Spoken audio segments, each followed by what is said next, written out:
venir sur des réalités très très concrètes dont j'ai parlé dans les différents bouquins dont certains sont ici. C'est surtout à partir d'un travail de recherche que j'ai fait auprès et avec les travailleurs sous-traitants qui interviennent en maintenance dans les centrales nucléaires. Vous savez ou vous ne savez pas que la maintenance des centrales est totalement faite en sous-traitance par des travailleurs, on dit travailleurs extérieurs. Pourquoi extérieurs? Parce qu'ils n'ont pas du tout le même statut. Ils interviennent à la demande et si on n'en veut plus, on les jette. Et surtout, c'est des travailleurs, comme je le disais ce matin, invisibles. Alors, si on veut faire de la prévention, la première chose, c'est donner une visibilité aux conditions de travail. La prévention au milieu de travail, c'est d'abord une visibilité. En France, il y a une conception très très particulière de la prévention, enfin la conception officielle de la prévention au milieu de travail. C'est un ingénieur de l'INRS qui disait « on ne connaît que ce qu'on reconnaît ». Sous-entendu, c'est la reconnaissance en maladie professionnelle ou en accident de travail qui conditionne l'adoption de mesures de prévention. Et dans le domaine des accidents du travail et des maladies professionnelles, on a une sous-estimation absolument astronomique. Dans le domaine des maladies professionnelles en particulier et des cancers encore plus. Quand j'ai commencé une enquête sur les maladies professionnelles dans le milieu des années 80, il y avait moins d'une centaine de cancers reconnus par an pour toute la France. Et aujourd'hui, on en a 2000 grâce au mouvement des victimes de l'amiante. Et sur ces 2000 par an, il y en a 1800 qui sont reconnus par rapport à l'amiante. Et par rapport à la radioactivité, alors qu'on a des dizaines de milliers de travailleurs qui interviennent dans les centrales, plus les travailleurs statutaires, on est à constamment quelque chose comme 100 000 travailleurs par an qui sont, grosso modo, entre le nucléaire civil et militaire, qui sont intervenants ou de façon statutaire ou comme travailleurs extérieurs dans les installations nucléaires françaises. Je dis bien militaires et civils. Et on a moins de 10 reconnaissances de maladies radio-induites par an en France. C'est absolument ridicule. Alors, maladie radio-induite, à dessein, je parle de maladie radio-induite.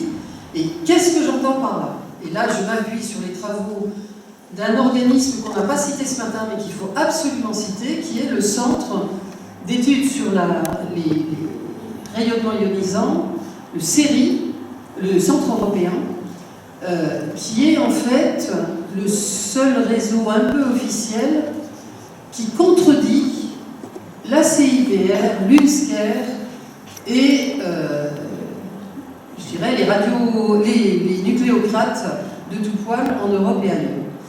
Le CERI a produit tout un ensemble de travaux s'appuyant sur des gens aussi sérieux que Roger Bella-Belbéoc, Rosalie Bertel, Alice Stewart et quelques autres, je ne vais pas tous les nommer, avec un chercheur anglais, Chris Beansby, qui est le coordinateur. Et ces travaux montrent qu'il ne faut, et on le sait avec Tchernobyl et maintenant avec Fukushima, il ne faut pas considérer que la radioprotection, que la radioactivité donne exclusivement des cancers. La radioactivité donne des cancers, certes, donne également de très très graves problèmes cardiovasculaires, perturbe le système immunitaire avec tout un ensemble de problèmes associés à l'effondrement des défenses immunitaires, et crée très très souvent des phénomènes de fatigue chronique que personne jusqu'à présent ne veut prendre en considération. Donc c'est vous donner quand même l'ampleur des effets sanitaires de la radioactivité, et que là-dessus, on ne parle la plupart du temps que de quelques cancers. La réglementation française, qu'est-ce qu'elle reconnaît comme maladie radioactive pour des travailleurs exposés à la radioactivité? Il y a un tableau de maladie professionnelle, le tableau numéro 6. Son numéro indique qu'il a été créé très précocement, et effectivement, le tableau sur la radioactivité a été créé en 1931. Il comporte la reconnaissance des faits directs, du type radiodermite, cataracte, des choses qui se voient, je dirais, à l'œil nu, quelques jours, sur le moment, quelques jours, quelques semaines après une irradiation aiguë. En revanche, sur les effets différés, ceux dont je viens de parler, strictement, on a 3 localisations de cancer. Le cancer des os,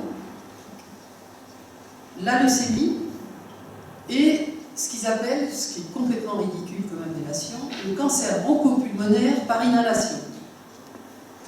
Alors, par inhalation, évidemment, un cancer bronchopulmonaire, c'est probablement quelque chose qui est passé par inhalation. Pourquoi ils ont mis ça?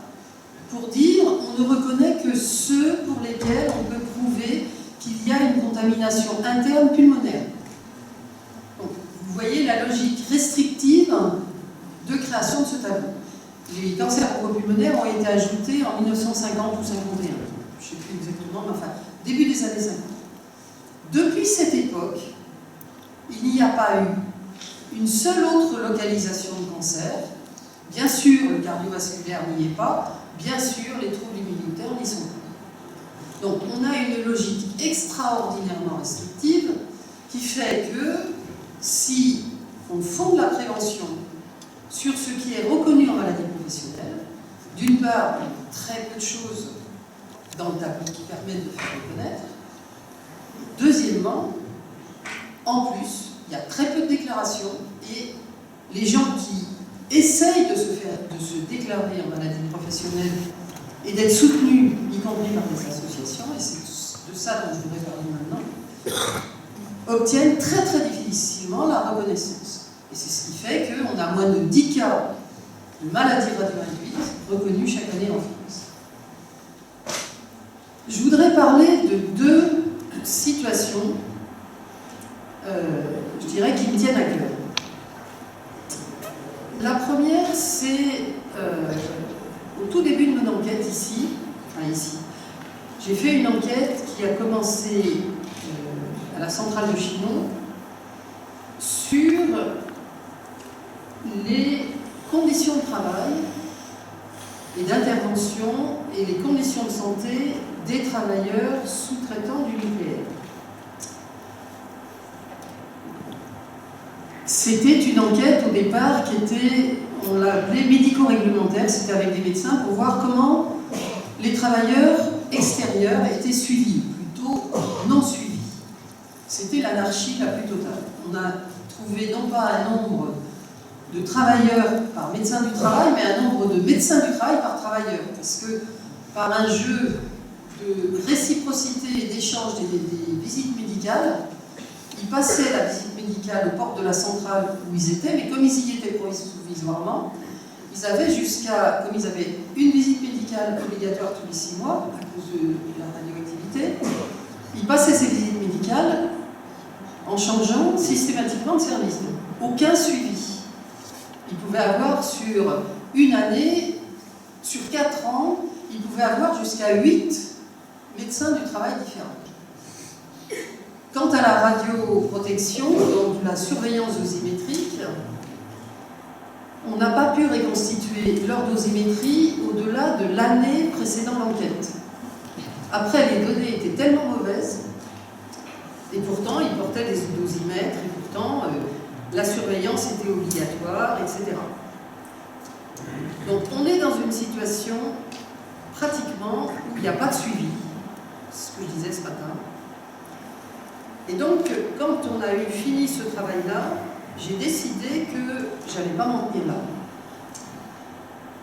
Et j'ai soumis une proposition à un appel d'offres pour continuer de façon qualitative à suivre ces travailleurs que nous avions eus dans l'enquête. Et j'en ai suivi, alors bien sûr, il y en a beaucoup, il y en a une partie qu'on a perdu de vue. J'ai fait ça en lien avec les médecins du travail qui étaient censés les suivre. Et comme ils changeaient d'entreprise, qu'ils étaient tout le temps en nomade, il y en a un certain nombre qu'on a perdu de vue. Mais sur les 87 qu'on avait eu au départ, j'en ai suivi 53 pendant 2 ans et 35 pendant 8 ans. Je les voyais à intervalles réguliers. Et le premier que j'ai interviewé dans cette enquête, c'était un travailleur qui avait travaillé, qui était sous-traitant du nucléaire, mais qui avait travaillé et qui était aussi ouvrier du bâtiment. Il était intervenu à l'endroit, dans un puisard, sans aucune information, sans dosimètre, sans tenue miroir, évidemment. Il était en bleu de travail et on le fait descendre dans un des puisards pour vérifier s'il n'y avait pas de fissure dans le béton. Il remonte et il se passe ce qu'on pouvait imaginer. Il est très gravement contaminé. Ça clique de partout. Il passe à la brosse à chien-dents. Tous ses effets personnels restent dans le service. On lui donne des vêtements d'emprunt et on lui dit: tu touches pas à ta femme, tu t'approches pas de tes enfants parce que tu es encore contaminé. Le lendemain matin, c'était un samedi matin, à 5h du matin, son chef, il était intérimaire intervenant pour une boîte sous-traitante. Le chef d'équipe avec lequel il avait travaillé sonne chez lui en lui disant: maintenant tu viens, on t'emmène te faire décontaminer à Paris. Et ils font la route jusqu'au SCPMI, où Pellerin les attendait. Ils passent une demi-journée à se faire décontaminer avec la douche, etc., etc. Au terme de quoi, on le remet dans la voiture, on le ramène ici en lui disant: il ne s'est rien passé, tout va bien. Et il a les effets directs, la fatigue, des problèmes ganglionnaires, il y aura même une intervention, les problèmes de perte de poids, d'impuissance sexuelle, et on lui dit: il ne s'est rien passé. Il fait une déclaration d'accident du travail. Cette déclaration d'accident du travail sera contestée par Manpower. Évidemment, l'exploitant nucléaire l'embrasse dans tout ça. Tout va bien. Et quelques années après, il fera un cancer bronchopulmonaire. Là, c'est à ce moment-là que je le rencontre. Entre-temps, il avait travaillé, etc. Et son cancer bronchopulmonaire est déclaré dans un premier temps sur le tableau 6. Il est rejeté. Et de nouveau, du coup, on fait une déclaration sur l'amiante. Entre-temps, il y avait eu le mouvement des victimes de l'amiante. Le cancer bronchopulmonaire, sans autre type de maladie liée à l'amiante, était possible, la reconnaissance était possible. Et il sera reconnu sur le tableau amiante. Ce qui s'est passé du côté de la radioactivité passera totalement inaperçu. Donc comment faire de la prévention quand on sait ce genre de situation? Et il mourra précocement à, je ne sais plus, 53 ou 54 ans de son cancer. Cette histoire-là, je l'ai, d'une part, j'avais oublié, comme vous pouvez le voir, parce que les détails me reviennent chaque fois que j'y... Parce que c'est un homme qui a été brisé. et que je peux imaginer, parce qu'il a eu tous les envies de la Terre, y compris des problèmes, effectivement, qui ont été requalifiés dépression, bien sûr. Ça, c'est une histoire parmi d'autres.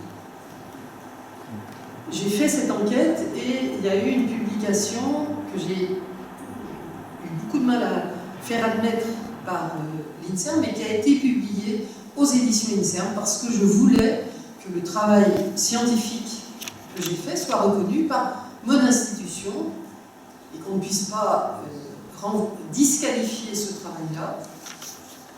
Je le voulais en particulier vis-à-vis des travailleurs qui avaient accepté de rentrer dans cette enquête. Depuis, j'ai continué à travailler sur ces questions-là, j'ai jamais lâché. Depuis 2009, alors je saute les étapes, mais on n'a pas le temps, et je voudrais venir sur le deuxième aspect de mon intervention. Depuis 2009, il y a une association qui s'appelle l'association Henri Pézra, Santé, Travail, Environnement. Henri Pézra était toxicochimiste. C'est lui qui a été le leader de la lutte sur l'amiante en France, dans les années 70 d'abord, puis dans les années 90, et qui a été le premier à mettre en évidence les mécanismes de cancérogénèse de l'amiante en milieu biologique, en particulier avec, c'était les premiers travaux sur le rôle des radicaux libres et du stress oxydant dans les processus de cancérogénèse, qui jouent un rôle très très important aussi dans la radioactivité. Cette association, l'association Henri Pézra, a pour objectif de soutenir les luttes pour la santé en rapport avec le travail et l'environnement. Donc, on est sollicité alors, c'est un réseau, je dirais, à la fois de militants, citoyens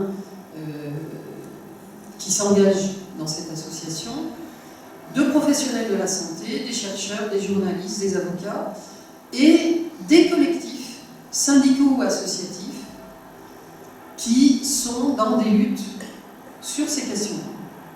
Et dans ce cadre-là, nous avons été sollicités par des travailleurs,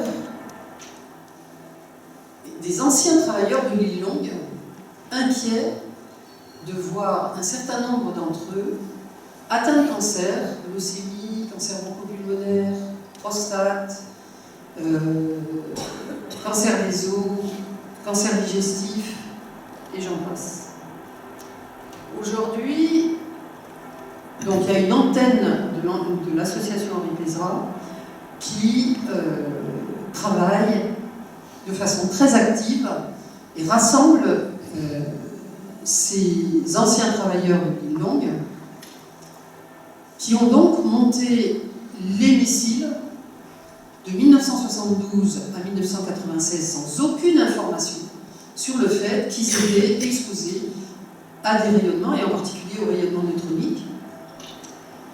Et après 1996, il y a un peu plus de précautions, mais l'exposition continue. Actuellement, sur les quelques 200 ou 250, ils ne sont pas très sûrs du chiffre, mais en tout cas, travailleurs qui ont travaillé entre 72 et 96, on a recensé, nous au niveau de l'association, c'est absolument pas les autorités sanitaires qui s'en occupent, 7 leucémies, 2 cancers de la prostate, un lymphome, un double cancer prostate-épaule, un double cancer œsophage et pharynx, un cancer de l'œsophage, un cancer du rectum, un cancer de la thyroïde, un cancer du rein, un double cancer rectum et pancréas. 14 cancers se sont déclenchés entre 50 et 60 ans, et 3 entre 60 et 65 ans, qui ne nous disent pas que c'est le vieillissement. Quand on regarde les cancers reconnus en maladie professionnelle en France, on en a donc 3. Aucun de cela. Les médecins à qui on en parle, ils disent, vous voyez bien, ça ne peut pas être la radioactivité, puisque c'est des localisations différentes. Si c'était la radioactivité, ce serait ces 3-là. Parce que les médecins sont tellement ignorants qu'ils ont oublié de faire un tout petit peu de travail bibliographique pour savoir de quoi ils retournent. Or, la loi d'indemnisation des victimes des essais nucléaires reconnaît 22 localisations de cancer. Et les Américains, qui ne sont pourtant pas des progressistes, ça se saurait, ils en reconnaissent 27. Et tous les cancers que je viens d'énumérer sont dans la liste américaine. Alors, on essaye évidemment de se battre sur la reconnaissance de ces cas-là, et en particulier, je vais vous lire le communiqué qu'on a fait pour un des dossiers, parce que on est non seulement face à l'ignorance médicale et à la mauvaise foi médicale, mais au fait que les juges prennent pour argent comptant cette mauvaise foi médicale. Et c'est là où nous avons tous collectivement un travail à faire. Donc ça, c'est le communiqué que nous avons fait le 29 février 2016, suite au refus qui a été opposé par la Cour de cassation, un refus définitif pour une reconnaissance d'un cancer de la prostate. Louis Suignard a été mécanicien à la DCN de Lille-Longue, où il a travaillé au contact des têtes nucléaires de missiles de 1987 à 1997. En 2008, il est atteint d'un cancer de la prostate à l'âge de 50 ans. Il établit une déclaration de maladie professionnelle en 2009, sachant qu'aucune étude épidémiologique n'a été menée sur les cancers associés aux travaux de fabrication et maintenance des armes nucléaires en France, et s'appuyant sur cette carence de l'épidémiologie française, les médecins des commissions régionales de reconnaissance des maladies professionnelles rejettent sa demande.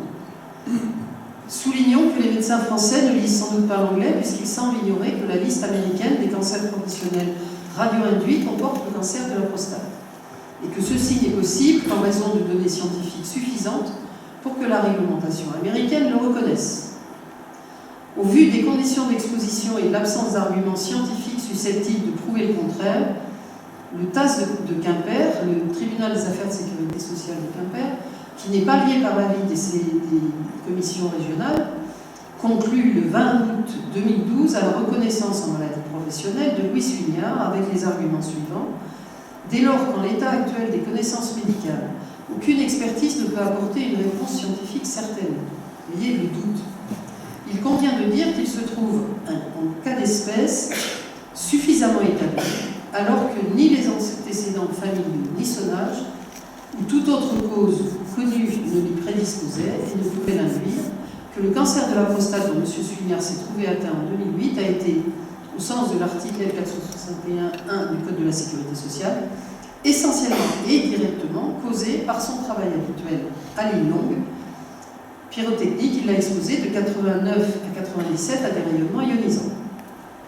Mais le ministère de la Défense fait appel de ce jugement, se retranchant derrière les avis des médecins de ces deux RNP, après en avoir sollicité un troisième, qui, confraternellement, comme ils disent les médecins, ne dira pas le contraire des deux précédents.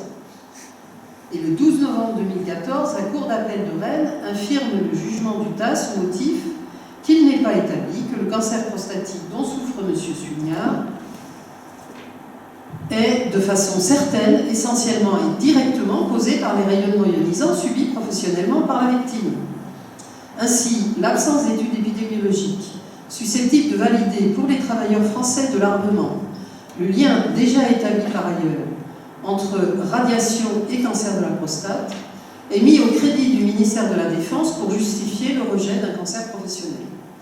Cet argument est complété par un encouragement pour les employeurs à ne pas respecter les règles de radioprotection, puisque la Cour précise, peu importe en la matière, que son employeur n'ait pas mis en œuvre, au cours de ces années d'affectation, un suivi radiologique qui aurait permis de mesurer de façon précise et certaine les doses reçues. Ainsi, la Cour d'appel se sert d'une infraction au Code du travail pour renforcer l'argument d'absence de preuve du lien causal. Le 11 février 2016, la Cour de cassation, qui a été saisie par les avocats de Louis Suignard, la Cour de cassation rejette le pourvoi de M. Suignard en considérant que la Cour d'appel a respecté les principes de droit, en s'appuyant sur les avis de ces deux RMP, pourtant totalement dénués de justification scientifique et qui utilisent l'absence d'épidémiologie française sur les maladies radio-induites pour refuser aux travailleurs de l'armement nucléaire, victimes de maladies radio-induites, le droit à la reconnaissance en maladie professionnelle. Selon les juges de cassation, procédant, et là je cite, procédant de son appréciation souveraine de la valeur et de la portée des éléments de fait et de preuve soumis à son examen, la Cour d'appel, qui n'était pas tenue de suivre les parties dans le détail de leur argumentation, a pu déduire, sans encourir des griefs du moyen que l'affectation présentée par M. Suignard n'était pas essentiellement et directement causée par son travail habituel, de sorte qu'elle ne pouvait être prise en charge au titre de la législation professionnelle. Et nous avons ajouté en fin du communiqué cette décision injuste, autant qu'injustifiée, nous ancre plus encore dans la lutte collective que nous sommes déterminés à mener jusqu'au bout, à savoir obtenir la présomption d'imputabilité dans le cadre du tableau de maladie professionnelle numéro 6 pour tous les cancers radio-induits et au-delà, dont sont victimes les travailleurs du nucléaire, militaire et civil. Voilà, je vous remercie.